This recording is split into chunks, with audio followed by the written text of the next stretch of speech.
And welcome back. Getting around the city is not easy these days, from higher tolls and gas prices to new bike lanes and changing traffic patterns. For years, Sam Schwartz, better known as Gridlock Sam, has educated us about traffic.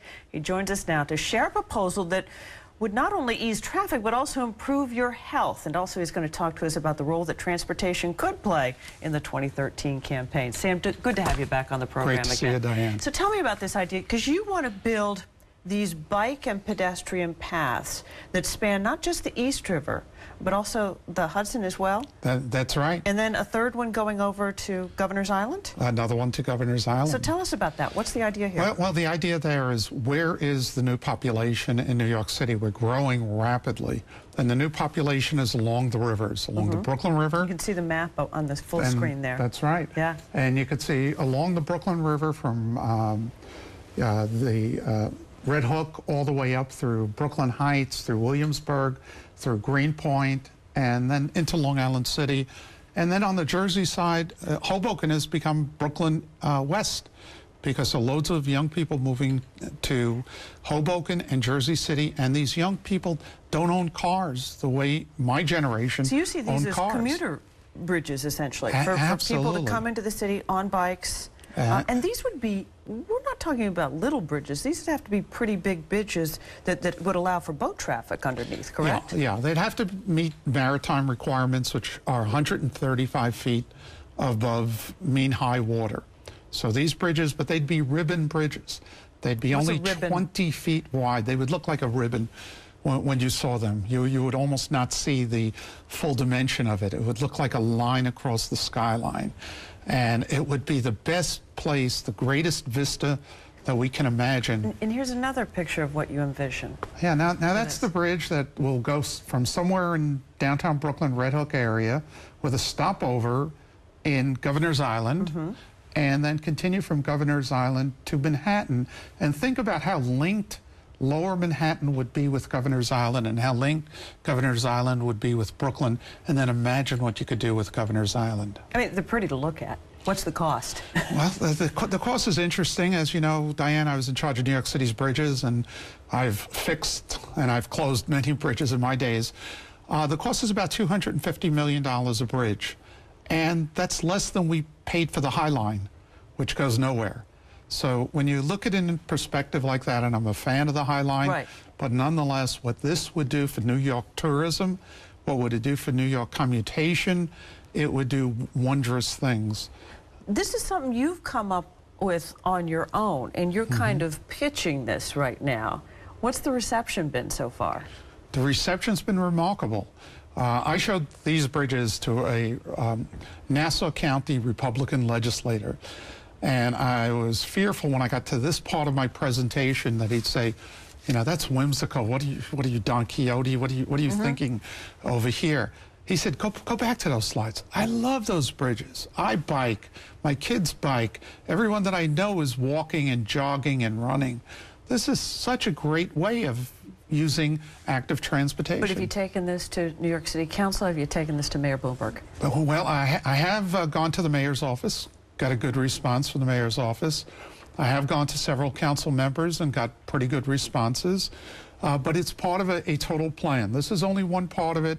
Some of the revenue generated by my equitable transportation formula would go to roads, converting the Belt Parkway to an expressway to get the trucks off Brooklyn streets, widening the Staten Island Expressway, investing billions in the transit system. Right, and then the idea here with these bridges too is you want to charge tolls for the bikers who would want to go across, right? That's right. Back in the days when I was a city official, I was in charge of all the East River bridges. The bike lanes weren't functioning. The Manhattan Bridge was closed since the 1950s. The Queensboro Bridge bikeway was dismantled. The Brooklyn Bridge was in a state of decay, and I had to rebuild it. Same thing with the Williamsburg Bridge, holes in the deck. We need revenue. So would it be more cost effective, though, just to use the existing bridges and then rebuild those bike lanes and pedestrian pathways on them, make them better? That's already been done. And if you go to the Brooklyn Bridge bikeway and you use it, it's crowded. And bike riders are running into pedestrians. And we're looking at a huge population growth along the waterfront. So why not give people another alternative? And these people are voting by riding bikes and by walking, and they enjoy that. It's a whole new branch we call active transportation. Talk a bit about the upcoming mayoral races, which are still a long ways off, but you know, you've got a number of people positioning themselves. Is transportation going to be an important factor in this race? Do you think it's going to be a big issue, particularly, you know, funding subways and mass transportation in this city? I think it has to be. Scott Stringer sent the first volley last week, and when he gave his talk about transportation and how he views that to be paramount to the future of the city. I think transportation is a central issue. I think when you think of active transportation, it's a health issue. It's a economic issue. And the issue always comes down to, how do you fund it? Do you do a commuter tax? Do you do the East River tolls? Do you come up with some other plan? You lean towards the East River tolls generally, right? I lean towards correcting the toll imbalance. I call for lowering the tolls at the Throgs Neck, the Whitestone, the Verrazano Bridge, the Triborough, the Rockaway Bridges. Those are the wrong places for tolls. You have lousy transit across them, and the money goes to transit. So I say take the tolls, put them where they belong, and that's a circle around Manhattan Central business district. Do you believe that there are people right now who avoid places where there are high tolls and literally go out of their way to... I know it. You know I know it. I've measured it. How many people do this? I've measured it. It's in the order of magnitude of 100,000 cars a day are bridge shopping. So people that are on the Long Island Expressway, if we were in a helicopter right now, we would look down at the Long Island Expressway and watch a snake pull off at Van Dam Street to go over the Queensboro Bridge. 50,000 extra cars use that.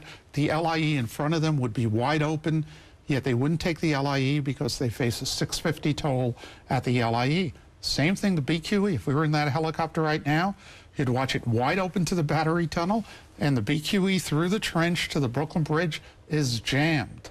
I saw that all those years as a city official. I tried to correct it. In fact, we had tolls approved, and then we were sued by the Garage Board of Trade and the Automobile Club, and we lost the lawsuit. Okay.